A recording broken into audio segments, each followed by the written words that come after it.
in this advanced conduction series. So this is lecture number 19, and I thought that I would be completing this advanced conduction series with 20 lecture videos, but I think it will go up to 21 or maybe 22. So we are at the verge of ending this series, and the last subtopic that we will be covering up is the semi-infinite bodies, okay, and the Lount parameter analysis. So I mean, both of these topics are linked, okay, and I will show that how they are linked. Now, the semi-infinite body, the name itself suggests the meaning, that is, the body is fixed to one end and it will be extended up to infinite length into the other direction, okay. So let us start with that. Now I will start with the basics first. So this is lecture number 19. I will first give the lecture number, okay. This is lecture 19, okay. So firstly we will see that what do we mean by Lount parameter analysis, okay. So the M.Tech and PhD students, I think that you have already studied this thing in your undergraduate level, but if there is anyone who is studied it, who is studying this for the first time, so for them I will just go through a brief recap.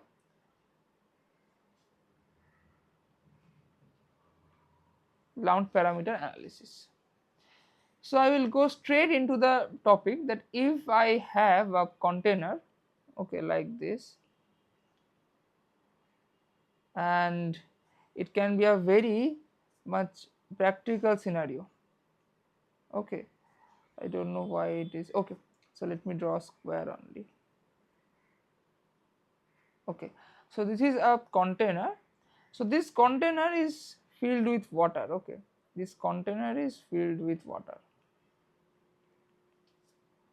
So in material science there was a chapter called heat treatment, and you all have studied something called quenching, right? Or there was Marr tempering, right? So what was Marr tempering or Oss tempering? Okay, what was Oss tempering, not Marr tempering? So in Oss tempering, what we do is we do air quenching, okay. And here what we will do is, and quenching means what? Quenching means you heat up the body up to a very high temperature, maybe above the recrystallization temperature of that body, and then you cool that body very fast. That is nothing but quenching, right? So you are having a very hot body here, okay, a very hot body here, maybe a steel ball, okay, very hot steel ball. This is a very hot steel ball, okay, hot steel ball. And what you do is you put this steel ball into this thing, this water bath. So I will copy this and I will place this here. So I have placed this hot steel ball into the cool water, okay. So the initial temperature of the ball was maybe 700 degrees Celsius, and the water was having the temperature of 25 degrees Celsius, okay. And the heat capacity of this water is very large, that is what we are assuming, because we also assume that the water body is very large compared to this steel ball, and very large mass means m into c is also very large, and m into c is the heat capacity. So heat capacity of this water body is very large, and as result the change in temperature because of pouring this hot steel ball into the water will be negligible, okay. The change in temperature will be negligible. So at any time point the temperature of this water will be 25 degrees Celsius only. Clear? Okay. So the question is, you have to find the temperature variation with respect to time of the ball. The moment I say the temperature variation with respect to time, so in that moment you should have a question in your mind, that why only with respect to time? Because the moment I put this ball inside here, if I zoom it, okay, so then there will be a boundary condition that at this location, okay, I should change the color, that at this location my temperature becomes T equal to 25 degrees Celsius, right? But I cannot say that at the core it will be 25 degrees Celsius, at the core it will still be 70 degrees Celsius. As the time passes, the temperature will be decreasing in the radial direction. So maybe at time t equal to 0, this was the situation, that is at the outer side it was having t equal to 25 degrees Celsius, at the core it was having t equal to 700 degrees Celsius, at any intermediate radial location it will be having maybe 450 degrees Celsius, right? So at time t equal to some tau, the situation will be something else. At the outer radius, the temperature will be still at 25 degrees Celsius. But now at the same intermediate radius, the temperature will be decreasing maybe at 300 degrees Celsius. At the core also, the temperature should be decreasing at maybe now 500 degrees Celsius. That means we are seeing that the practical scenario should be such that there exists a temperature gradient in the radial direction in the sphere. Okay, so that should be the practical thing. That means the temperature is varying both in time and space in the sphere, right? Still I am talking that you have to find the variation of temperature with respect to time, and why so. So let us first see that in what condition we can neglect the temperature variation inside the sphere. So I have already shown you that in what condition you can neglect the temperature variation in a slab. Okay, so if you can recall that there were two conditions: if the dimension is very large or if the dimension is very low. In both of the cases we can neglect the temperature variation, but the reasons and interpretations were totally different. For the large one there will be barely any heat transfer, and for the small thickness we barely need any temperature difference for a particular heat transfer rate. So how can we do this here? Okay, so our first question will be, okay, we will ask a question to ourselves: when we can neglect the temperature variation. So for those who have already studied this thing in your BE or B.Tech, I will suggest you to go through this once, because in the book anyone barely reads a good book, okay, because everyone is dependent on uh, online lectures nowadays, and there is nothing wrong in that, but you should choose a good lecture, okay, from where you can get all the things. And the NPTEL lectures, I always suggest that the NPTEL lectures are one of the very good sources. Okay, and now if you say that what is the difference between this lecture and NPTEL lecture, so okay, I find that there are very few teachers or professors who understand, okay, that although I have a limited amount of time, still I have various students with varying capacity of learning. So here I try to think from the point of view of all of you. I try to think that on which part of this subject, on which part of this subtopic all of you, I mean most of you at least, can have a doubt. Okay, so I feel that everyone knows that if the bio number is less than 0.01, or I think it was I mean less than 0.1, however, I mean if the bio number is very small, then we can neglect. But why that is so? That interpretation is not something that all of us know. Okay, we always tend to I mean neglect those things, because in the examinations like GATE we don't have those kind of questions. Like we only have a problem, and we all know that if there is a time varying problem in conduction, then there will then that will be from the Lount parameter analysis.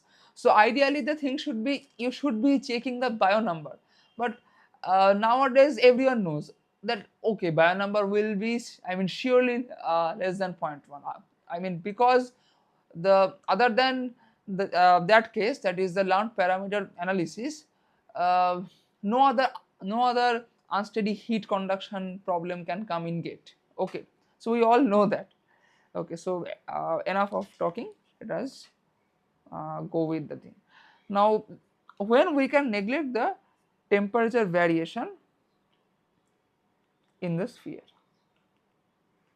in the sphere. Okay, okay. So let us see that what are the modes of heat transfer here for the sphere. So okay, so this has become an ellipse. Let me draw a sphere. Now it is a sphere. So what are the modes of heat transfer? Firstly, there is convection. So there is convection. Okay, there is convection, and inside the body there will be conduction, right? Okay, inside the body there is conduction. Clear? So now you consider a situation, that is you are having okay a line of children's, okay, 1 2 3 4 5 6, okay, so all these are children's. Okay,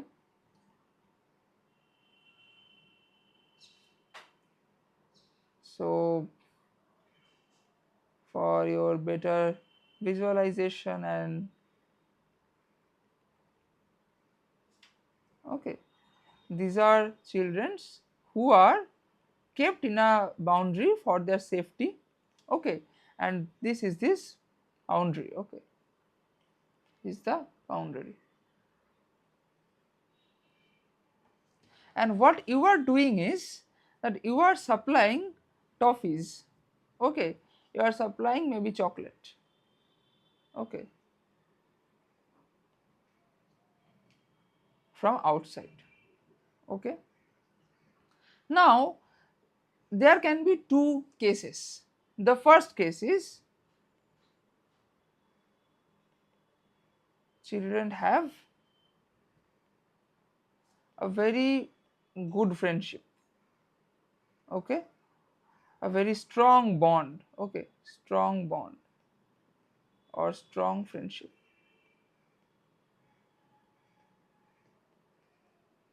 Okay, so in this case what will happen, the moment you supply the chocolate, okay, so this is the chocolate.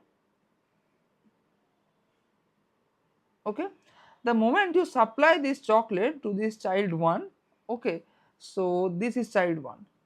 Okay, so he or she knows that I have to supply this chocolate because I need to share this chocolate to everyone else, and you have ensured that you will supply sufficient amount of chocolate to them.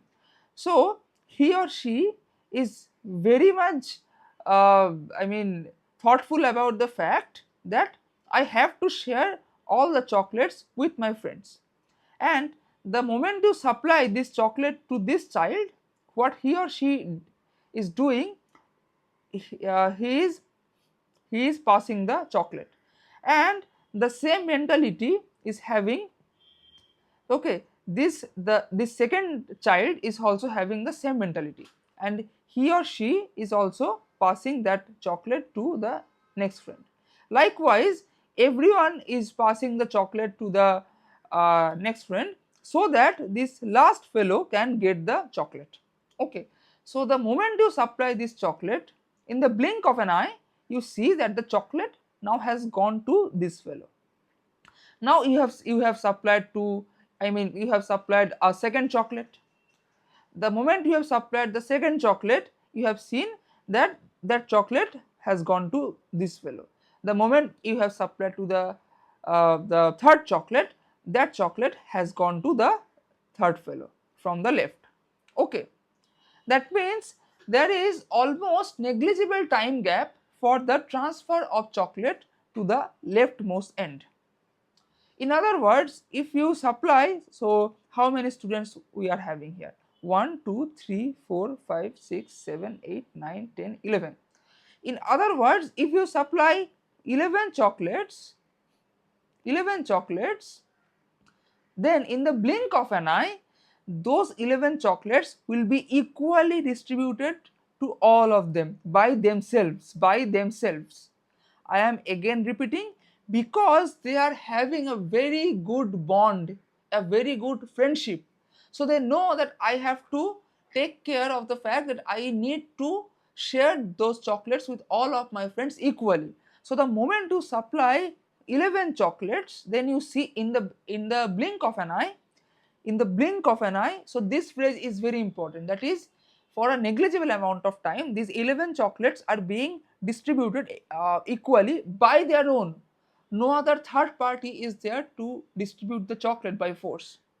If you give 22 chocolates, then each of them will have 2 chocolates with, I mean, within uh, a negligible amount of time span. If you give 33 chocolates, then each of them will have 3 chocolates with a negligible time span. Okay, that means you can neglect the variation of chocolate which is having by, I mean, you can neglect the variation of chocolate which is being have by any of them. Okay, so that will be not the situation that you have given 22 chocolates, so this fellow is having 10 chocolates, this fellow is having 5, and consequently this fellow is having 0 chocolates. So that will be a gradient of chocolate, the variation of chocolate along the students. So that is not there. And why that is not there? Because of their good friendship. Okay, so now it can be the case that you have run out of the supply of chocolate, so all the chocolates are being emptied, but still you don't have any variation within the students. This was the case 1. Now the case 2 can be, children are very selfish. Okay, very selfish, and which we don't want, right? Selfishness we don't want. So that means the moment you give 1 chocolate to this child, then he is like, okay, I have to first ensure that I am having a chocolate. Okay, so then he is not relying upon you that whether you will give a chocolate next or not. So he is ensuring that, okay, now I am having the chocolate or not.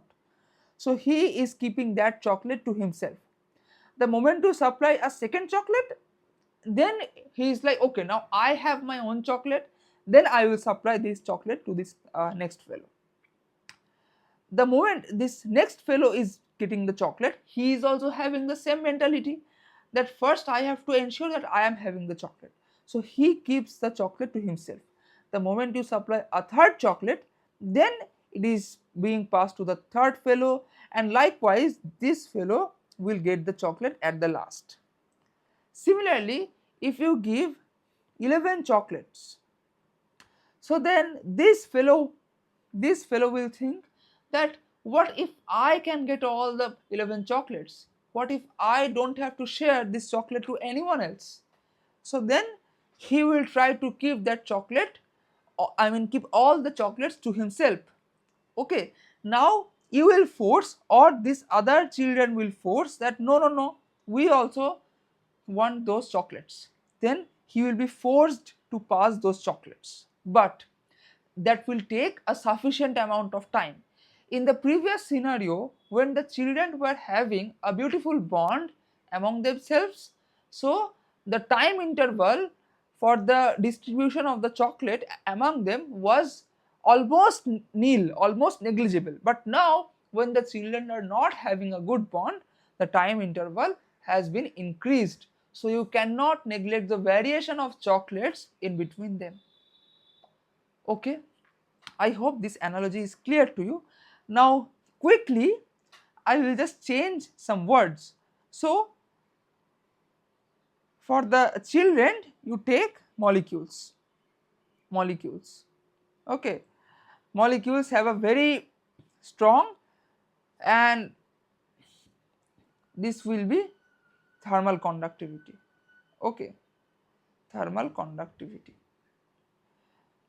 So literally this sentence does not mean anything, that is molecules have a strong thermal conductivity. It should be that the material should have a very strong thermal conductivity. Okay, the material should have a very strong thermal conductivity. So if the material is having a very strong thermal conductivity, then there will be a very strong heat flow. Okay, so now you can see from your conduction equation, Q is equal to Ka del T del R here. Okay, so you see my del T del R is Q by Ka.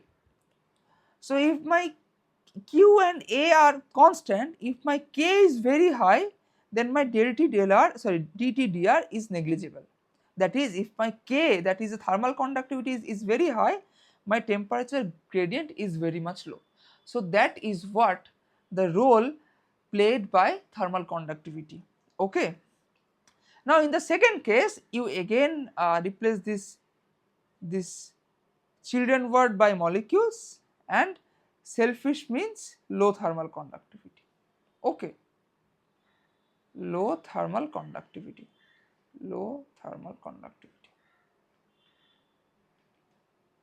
Clear? So here from this equation only you can see if the thermal conductivity is low, then for the same heat transfer I will need a very high temperature gradient. Okay, so I have shown you both mathematically and physically. Now there is one more factor. Okay, so up till now we were seeing the characteristics of the children. Now let us see the characteristics of the supplier, the chocolate supplier. Okay, now you are the supplier. Okay, first you consider that you are very fast. Okay, you are not lazy. So these children are having very good friendship, and you are very fast. So you are giving them chocolate at a rate of maybe 30 chocolate per second. You are having a machine and you are giving them 30 chocolate a second. Okay, so no one is having that much fast reflexes that they can distribute 30 chocolates among themselves within a blink of an eye. They will need a particular amount of time. So you are not giving them the sufficient amount of time, okay, to distribute the chocolates among themselves, because you are giving so many chocolates within a blink of an eye. You are giving 30 chocolates a second to the 11 students, so they will need time. Okay, but in the second case, now if you are lazy, okay, Now if you are lazy, okay, now you are giving one chocolate per minute. So you are giving one chocolate at 10 a.m. Okay. So now after 10 a.m. So after 10 a.m. you are giving the second chocolate at 10:01. 10:01, that is 10 that is 1 minute past 10 o'clock. You are giving the next chocolate. So then you will be seeing that then within that time span, because these children are having a great bond among themselves, so that chocolate has been passed to this friend already.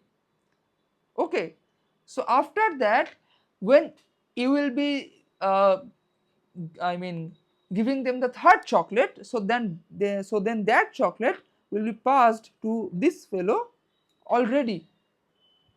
Okay, that means if you are giving them chocolates at a very fast rate, then although they are having a very good friendship, still there will be a very much high chocolate gradient among themselves, chocolate variation among themselves. But if you are very lazy, if you are supplying them chocolates very slowly, then they are having sufficient amount of time to distribute the chocolates among themselves. If you give 22 chocolates and you give them at least 22 minutes, then within that minute they will be comfortably distributing the chocolates among themselves. Clear? So now you see that what is the aspect or what is the component here which is playing the role of supplier, that is the convective heat flux. Okay, so if the convective heat transfer rate is very high, then we cannot neglect the temperature variation. Okay, convective heat transfer rate means what? Rate of chocolate supply. And if the convective heat transfer rate is very low, then we can neglect the heat transfer variation. Sorry, we can neglect the temperature variation within the solid. Okay, so that means we are seeing that there are two factors. Okay, if we have to answer this question, there are two factors. The first factor is thermal conductivity, okay, or I should say, okay, thermal conduction, thermal conduction, thermal conduction inside the solid, inside the solid. Also I can consider other factor, one more factor. Okay, so let me consider that also. Okay, so another factor is number of children or length of the queue. Okay, so this part is very easy, that if instead of 11 children I am having maybe 100 children. Okay, again, although the children are having a very good bond among themselves, but now the number of children are 100, then they will need a finite amount of time to get the chocolate distributed among themselves, right? So the more is the length, okay, the temperature variation grad of T has to be taken care. Okay, so there are three things, and what are the three things? Okay, so thermal conduction in the inside the solid, and that is actually dependent on two things. One is the thermal conductivity and the length of the characteristic length. Okay, in that case for the children it was the friendship and the number of children or the length of the queue. And the second is the heat convection or the thermal convection. Okay, I should write just convection. Convection outside the solid. Okay, and that will governed by the heat transfer coefficient H. Okay, so now you see that temperature variation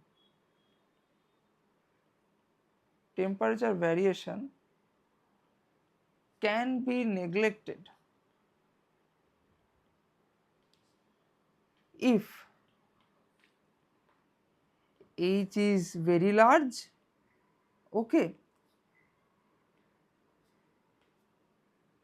sorry, if H is very small, because we have to ensure that the convection heat transfer rate or the supply rate is small. H is very small, K is very large, L is very small. Okay. In other words, I can say, so if my H into L, I can say that if my H is very small, 1 by K is very small and L is very small, and we can say that means if my H into L into 1 by K, if this part is very small, then I can say that my temperature variation inside the solid can be neglected.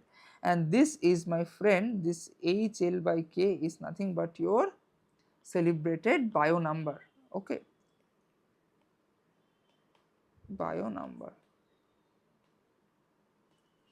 For in case of convection, okay, so now be very careful that this K is K of solid. Okay, in case of convection, this K is K of fluid, and it has a different interpretation. Okay, so we will see one more interpretation of bio number. HL by K is L by Ka by 1 by Ha. Now what is this L by Ka? This L by Ka is what? Conduction resistance. I will write R conduction.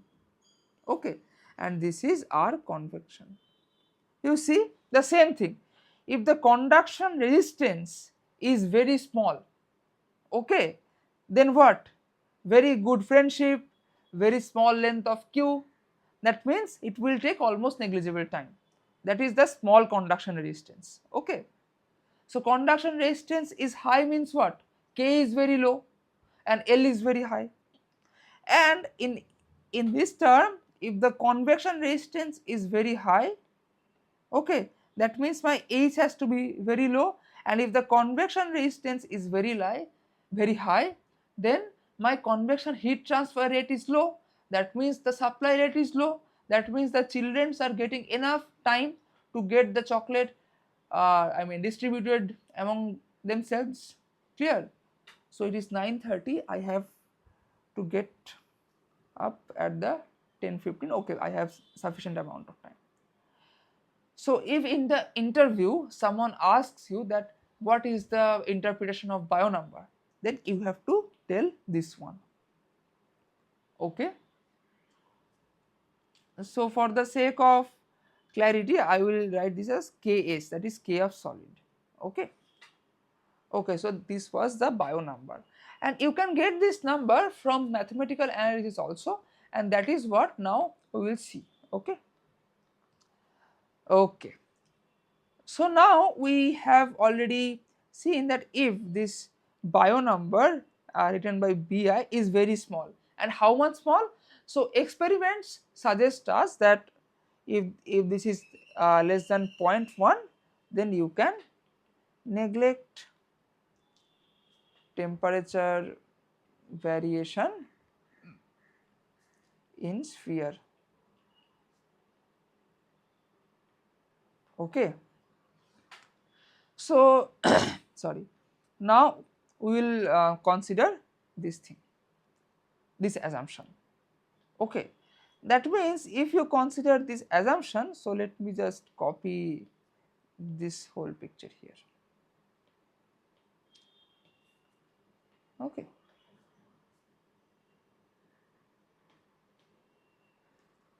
Okay.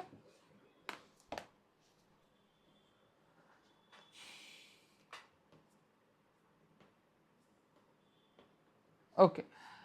So if that is so, now I define that T is my variable. Okay.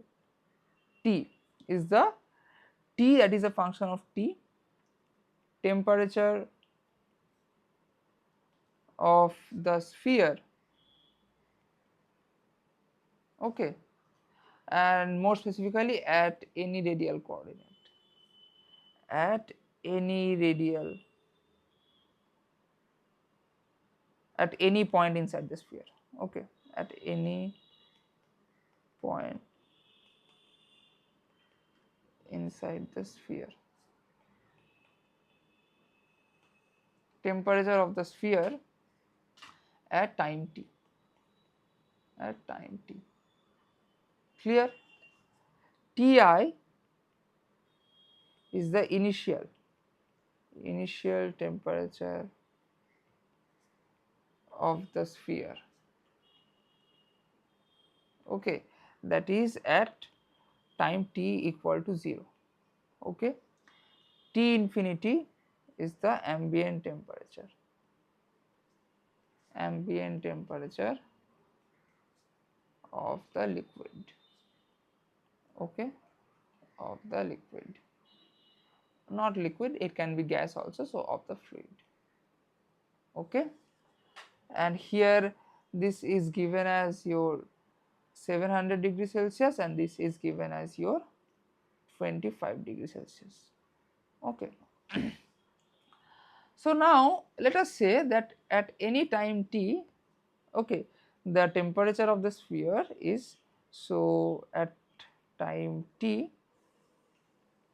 okay, temperature of sphere is t, that is a function of t only.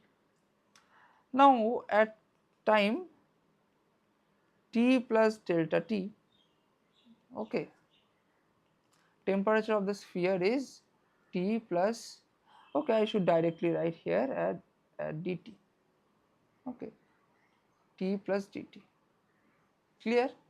So we can rise that the rise in energy of the sphere is m of the sphere, m sphere, heat capacity, specific heat capacity, okay, of the sphere into t plus delta t minus t, right? And this is equal to what? This is equal to the heat gain of the sphere, and from where the sphere is gaining the heat? From the heat convection. So that is H into A of the sphere, that is the surface area of the sphere, okay, into, okay, now this sphere will be losing it, okay, doesn't matter. If we are if we have written it as, that is the t plus delta t is greater than t, then we have to write here T ambient, okay, or T infinity I have written here. Okay, so let me change this as ambient, okay, because I was using this subscript throughout the lecture. So T ambient minus T of sphere, okay, or T. Okay, now this is the heat transfer rate by convection, and this energy has been transferred in an interval of dt. Okay, clear? In this case actually what will happen, this t will be greater than t plus dt. Okay, so what we will do is, we will take a minus common here, we will write here dt, and that is equal to HAS. Okay, now if we take a minus common here also, then it will be minus HAS T minus TA into dt. Okay, so this was small t, I apologize, because this was time. Okay, now you can cancel out this minus and you can make it plus. Clear? So now we will make a change for our mathematical simplification.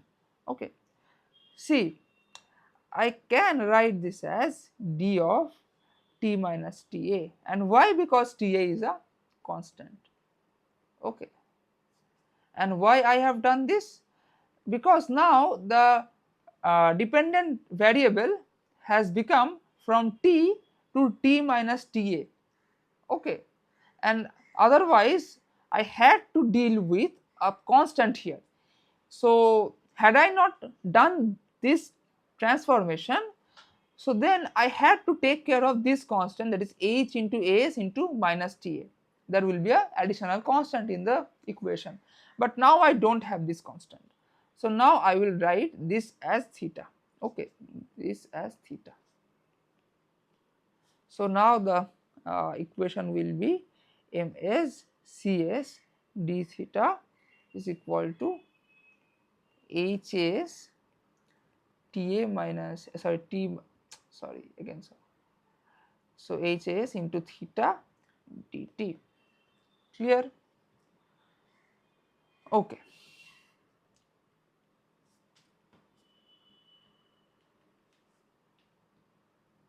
Now let us write the boundary condition. Okay,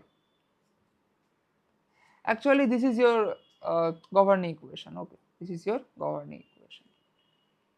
So now let us write the boundary conditions. Okay, so you are having here a first order derivative of temperature with respect to time. So then you will need only one boundary condition with respect to time, that will given by at theta is at 0. Okay, at time t equal to 0 it will be T infinity minus Ta. Okay,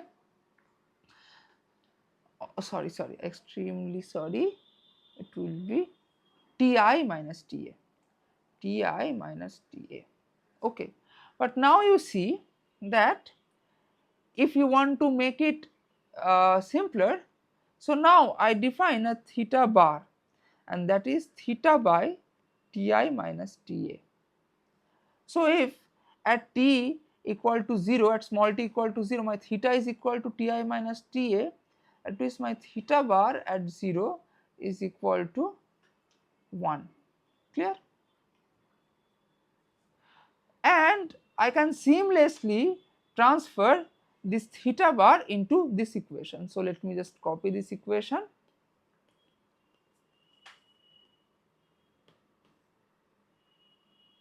Okay, I will not tell the exact, very detailed mathematical explanation, because I have already told this ample amount of times. Okay, so this will be this one, HAS. Okay, into dt, no other factor, because actually in both of the sides we have to multiply Ti minus Ta, and those will be cancelled out. Okay, so that is why I am not writing that. Clear? Okay, so now what we will be doing is, let us see, we will have here d theta bar by dt is equal to, or I should directly write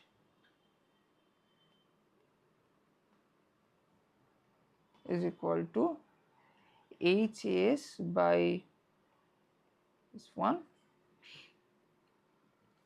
okay, into dt. Now directly integrating, I get ln theta bar is equal to Has MSCS small t plus a constant, that means theta bar is equal to T minus Ta by Ti minus Ta is equal to some constant c dash into e to the power t by this one, T by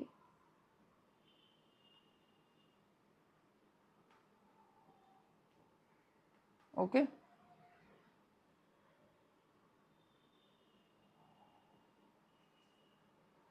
Or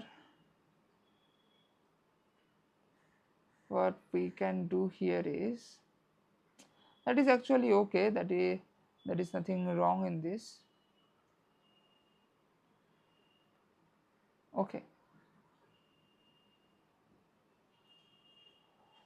so this will be what, T ambient, and this will be T. No, there is something wrong, because you see this is a positive thing. If I plot the graph of this is e to the power something, it will be like this, but the temperature should fall down. Okay, so where we have done the mistake, let me see.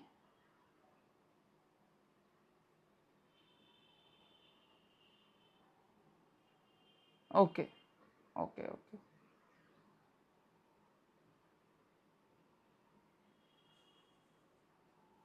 Okay, see, this is the mistake. The change in energy is mscs dt. Okay, or I should say the decrease in energy, okay, should be the convection. So the decrease in energy, and how can I write the decrease in energy? That is by minus, that is I have to write here, decrease in energy is minus mscs dt. That is equal to the convection that is going out of the sphere. So are you getting the fact? That is decrease in energy, that is minus mscs dt, that is equal to the heat that is going out. And what is the heat going out? That is H into T minus T ambient into AS into d small t. Okay, so then if I have to write a minus here, I cannot write a minus here. If I go by this one, then my decrease in energy is, the moment I say that is my decrease in energy, I have to write this, right? This is my decrease in energy, and that is not equal to, so if I am saying that my energy is decreasing, I cannot write T ambient minus T, because T ambient minus T means my energy is coming from environment to the sphere, but that is not the case, right? So this I have to write T minus T. Okay, so then what I can do is, I can put a minus everywhere, then this will be correct. Okay, so I am sorry for that mistake. So there will be a minus here. Now the graph is okay. Okay, see, you just have need to have the common sense, that is I am putting a hot sphere into a cold water, then the temperature has to decrease, it cannot rise. Okay, and how can you find this C dash? That is at theta bar equal to 0 is equal to 1. Okay, that means by 1 is equal to C dash. That means directly I can write T minus Ta by Ti minus Ta is equal to C dash e to the power minus T by tau. Okay, now this tau is nothing but your MSCS by HAS, and this is called your time constant. Okay, okay. So now see a very interesting thing. I will draw the graph. Okay, so in our B.Tech level, what we have, I mean, we have the habit of just mugging up, or maybe max to max just learning the derivation, but we don't look very deep into the formula, that what can we extract from the formula. Okay, So this is our theta, okay, and this is our T, okay. So at first we have a theta I, theta 0, that is 1, so this is 1, okay. So now at t tends to infinity, at t tends to infinity, this is going at e to the power minus infinity, that means it is going to 0, and that is what we expect, that is at t tends to infinity, this part is going to 0, that means my t is becoming T ambient. So if you keep that sphere, that sphere at 700 degrees Celsius at that cool water bath, then if you put that sphere like that for maybe 1 week, then after that you will see that it has come down to the same temperature, that is the ambient temperature of the large water reservoir, okay. So that means the graph will be something like this. Draw the graph. Okay. This graph is not looking very good. It should look good. Okay. So it will reach asymptotically. Okay. Again, the nature of the graph is not right. So I will use the precision eraser. Okay, now it is okay. So it is for any time constant. See, this time constant is depending upon what? This m, this c, this h, this s.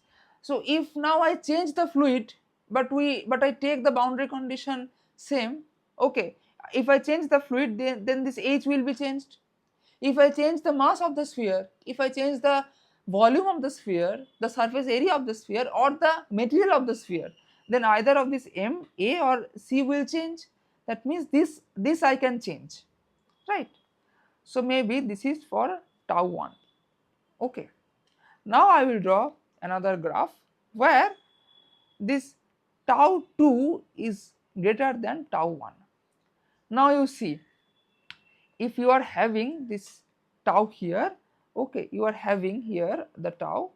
So if I am having tau 1 and now I am having tau 2, and which is greater than tau 1, okay.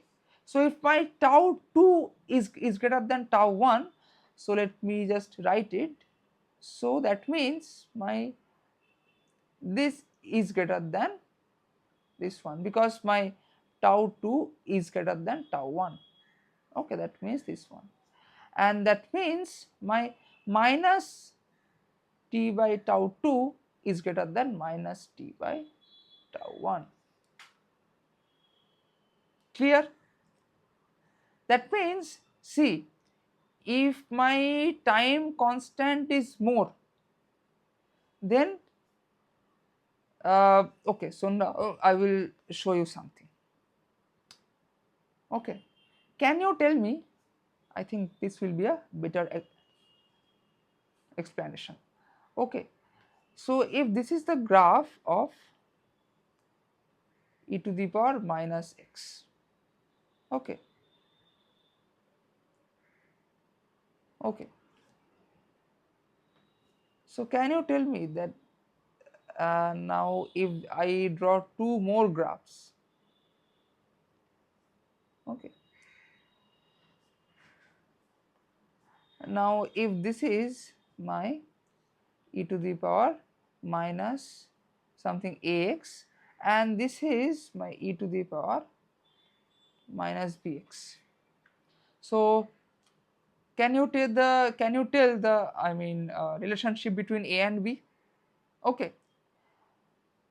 So now you just see that if my a is more, if my a is more, okay, if my a is more, a is very large, then for the same increment in x,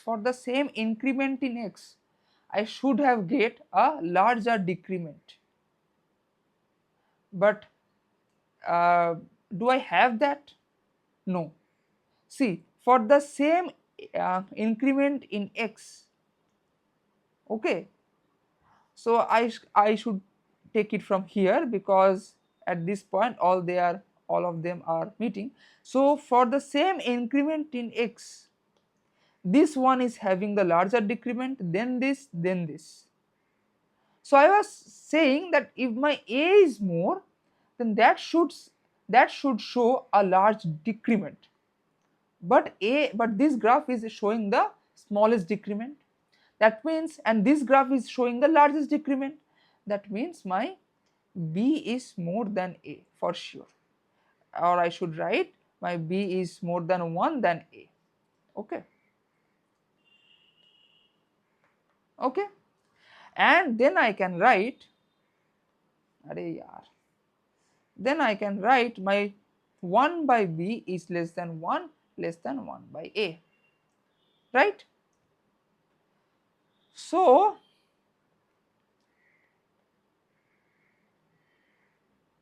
okay, so you see, that means, okay, now it is correct. Now that means if my t by tau 1, you forget this one, if my t by tau 1 is greater than t by tau 2, okay, that is my tau 2 is larger, tau 2 is larger, that means my t by tau 2 is lesser.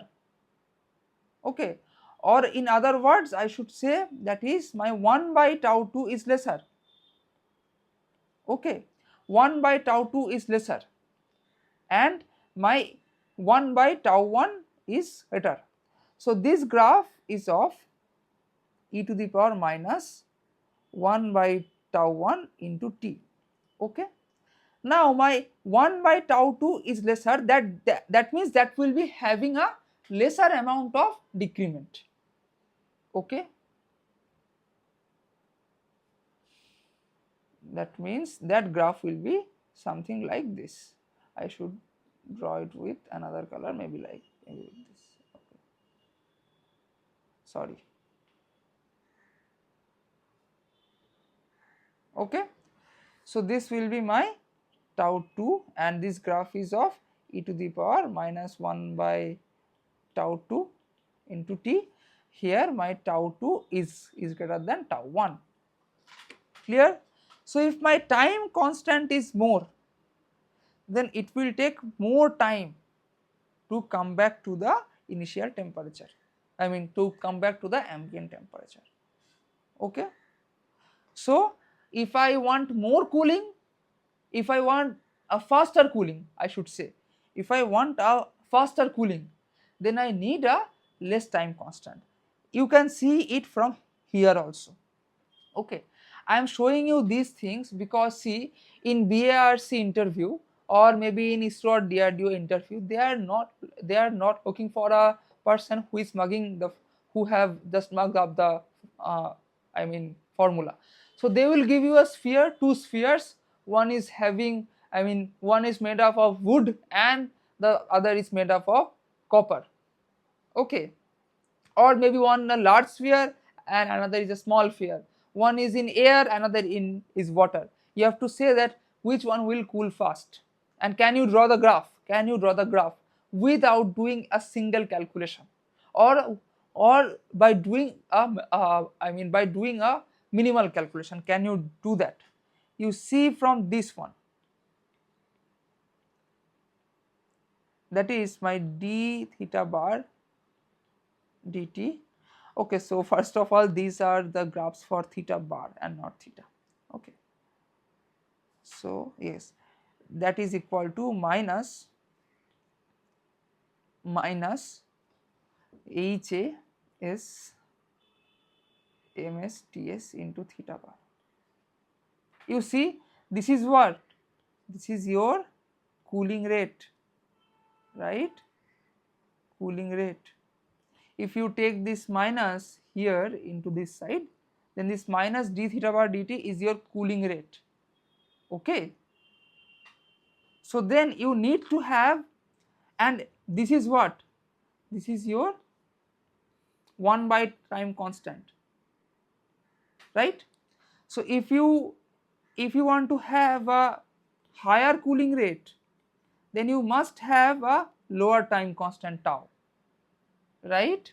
Okay, so I think that is clear to all of you. And lastly, just one more thing and I will end this topic. Okay, so time constant is, okay, your this one into h by as, right?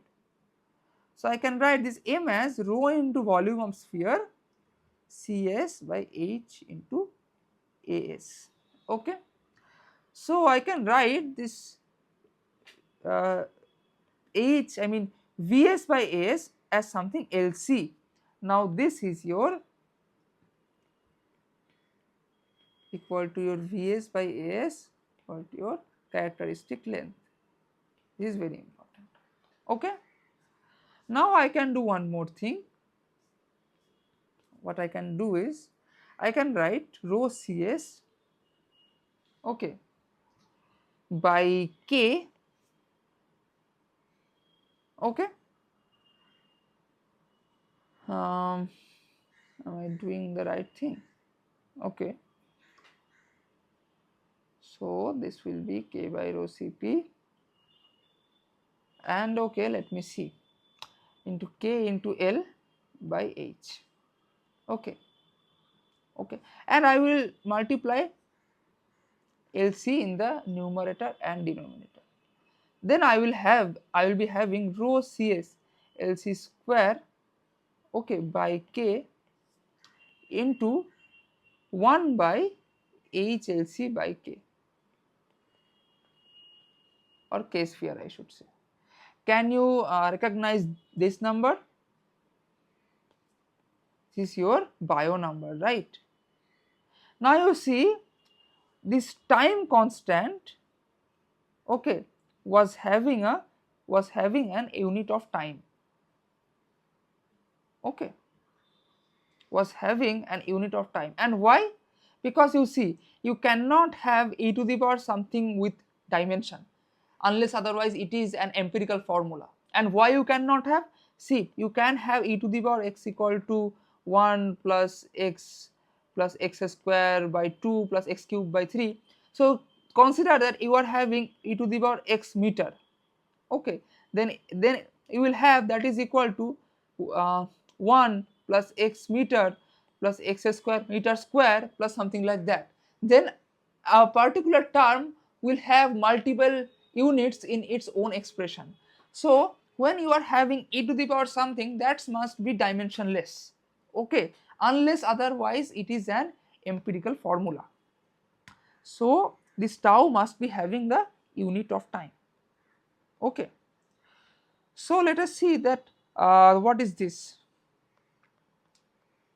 Now if we write the t by tau, okay, if we write the t by tau, then that will be t by rho c Lc square into k into 1 by, sorry, into bio number, because, or I should write it like directly, into 1 by bio number, okay. Now this is a dimensionless quantity, okay, this is a dimensionless quantity, this is also a dimensionless quantity, that means this should also be a dimensionless quantity, that means this should be equal to your t by, now k by rho Cp is what? Alpha, that means it is alpha t by L square, or I can write this as my t by L square by alpha, okay, into 1 by, okay, into bio number, and this number is called as Fourier number, Fourier number. So this is equal to Fourier number into bio number, okay. That means the equation boils down to theta bar equal to e to the power minus Fourier number into bio number. Now see, this theta is also a dimensionless quantity and this is also a dimensionless quantity. A very beautiful equation with the names of two famous scientists. Okay. Okay. So now I have completed the lumped parameter analysis. I know this was a very long, I mean, I mean, in any college, people barely take 1 hour to teach the lumped parameter analysis. I mean, they are also bound by their time constraints. They have to complete their syllabus, but I don't have anything like that. I just want to ensure that you are learning the right thing and you are learning the deepest thing. Okay. Uh, so I still have 13 minutes in my hand, so I will just give you the introduction for the semi infinite body. Okay. So now let us see. So I will just first give the heading.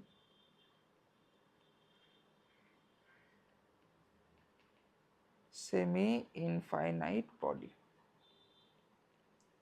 Okay. So I will have a fixed wall here, a fixed wall, and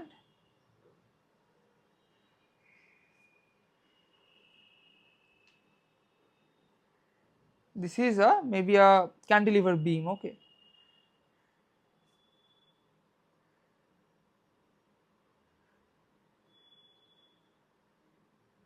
So this is a cantilever beam.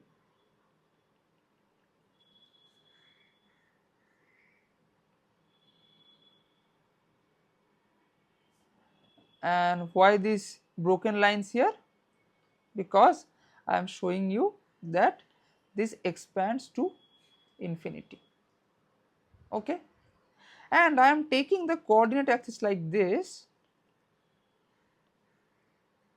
So if I draw here the hidden lines, okay,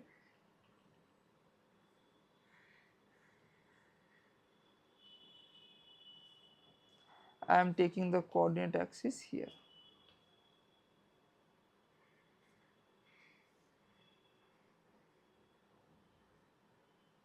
Okay, so this is my x, this is my y, and this is my z, this is my origin. Okay, now I am ensuring that I will only consider the heat transfer in x direction. Okay, now you know that in which conditions we can neglect the temperature variations in y and z direction. It is your homework to find those conditions by yourself now. Okay, so I will just consider. Okay, and in this direction it will span in infinity. Okay, infinite length. Now this term infinity from the engineering point of view is very ambiguous. Infinity does not mean the mathematical infinity. So this pen can also be considered as having infinite length if I consider maybe this small particle. I am having a very small particle in my hand. So consider to this small particle, this pen can have this pen can be considered to have infinite length. Okay, so now what I was telling that I am considering only the sorry yes I am considering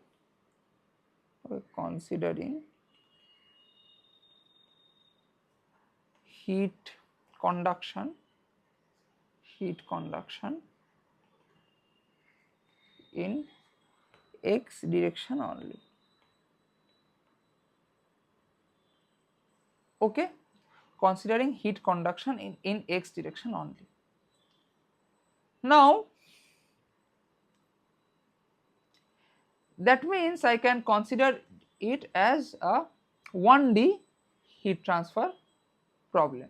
If I draw the modified problem, then this is my wall okay, and I am having only this direction here.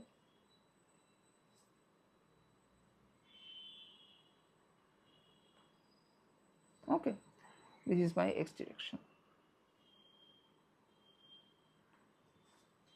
This is x equal to 0. Okay. Now the problem description is that at time t equal to 0, that is your starting of observation. Okay, starting the observation.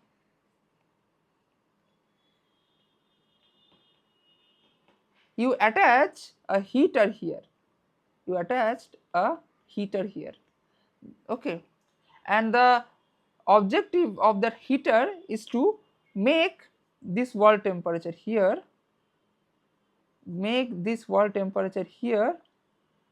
at any temperature, maybe T1. Okay, at T equal to 0, I put a heater. Okay, at x equal to 0. Okay, so after that, my temperature at x equal to 0 and at any time t greater than 0, it will be subjected to T1. Clear? Okay. So now you tell me by your common sense, we don't need any conduction, heat transfer, anything. You tell by your daily experience, then that is what will happen. If I draw this slab again, okay, if I draw this, or I will not draw, you know the drill, that I will copy this. Okay. Okay, now if I draw the graph of the temperature, okay, so now by your intuition you can say that at a particular distance, so maybe at time t equal to 0 plus tau, okay, so it will have a graph something like this, something like, I should draw it by maybe white, okay, something like this, and this is a distance delta. Can you see that why I haven't drawn the graph like this? You see, the more is the distance, okay, then the temperature difference will be decreasing. That means my heat transfer rate will decrease, my conduction rate will decrease. After a particular time, it will boil down to the, okay, and another boundary condition is what? Another boundary condition is, I mean, that is a very common boundary condition, that at, okay, so that will be t at t equal to 0, and for all x, for x greater than 0, infinity is equal to t infinity. So, or I should write at t I for t initial. So the initially the block was having Ti temperature all over. Okay. Okay, so I don't know that why my video has been stopped. Okay, so I cannot do anything here. My video has been stopped. I think I had a missed call. Okay, okay. Anyways, I will end this lecture in 5 minutes more. Okay. Now at t plus, okay, at t equal to 0, I have just put the heater on. Okay. After that, at any time, this wall temperature is T1. So at t equal to 0 plus tau, this is my temperature profile. The temperature is decreasing. Okay. And maybe this is your, okay, so this is your which color, okay, this is your T infinity and this is your T1. Okay. Now at t equal to 0 plus 2 tau, okay, what will happen? You are constantly heating, you are constantly heating from here, constantly you are giving the heat. Okay, then you see, you just think, if you are holding a spoon into a frying pan, okay, then you have just put the spoon here, then after just 1 second, if you are holding the spoon from here, after just 1 second you will not feel any kind of heat at the handle. But if you have held the spoon for maybe 5 minutes or 10 minutes, then after that the heat has already propagated to your handle. Now you have experienced the burn. Okay, that means what? As the time is passing, as the time is passing, okay, as the time is passing, my heat or my hotness will propagate more. So now the temperature profile will be something like this, and now this is my new penetration depth of the heat, that is maybe delta dash. Okay, so now at t equal to tau, if you have put your hand here, at t equal to tau, if you put your hand here at t equal to tau, if you put your hand here, then you will not feel any heat. But at t equal to 2 tau, if you put your hand here, then you will feel the heat. Again, if I draw the temperature profile at 0 plus 3 tau, then it will be something like, let me use any other color. Okay, so maybe this one, then it will be something like this. Okay, it will be more. So then this is my delta double dash. Okay, so now that means here I cannot neglect the temperature variation with respect to space and time. So my temperature is a function of x and t. Okay. So now your homework is to give me the governing equation and the boundary condition in the next lecture. Okay, you just comment in the comment box that what will be the governing equation and the boundary